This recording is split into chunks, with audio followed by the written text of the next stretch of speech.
Siyam na pong araw na suspendido ang lisensya ng TNVS driver na nagtangka umanong manaksak ng pasahero. Sa akin, kaya nga po may maps nga po kayo. Tanong ko nga kayo sa'yo, ma'am, di ba? Nagkamali naman. Hindi po. Sa video nakuha ng biktima, maririnig na nakikipagtalo ang dalawang pasahero sa TNVS driver dahil ibinaba sila sa maling lugar sa Binondo sa Maynila. Pagbaba ng dalawang pasahero mula sa kotse, sinundan sila ng driver para iabot ang sukli sa kanilang bayad. Pero nagtalo pa rin sila hanggang kumuha ng kutsilyo sa kotse ang driver at inambahan ang mga pasahero.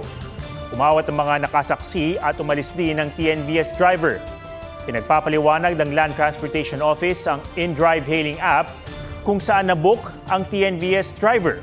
Ayon sa InDrive, banned na sa kanilang app ang driver.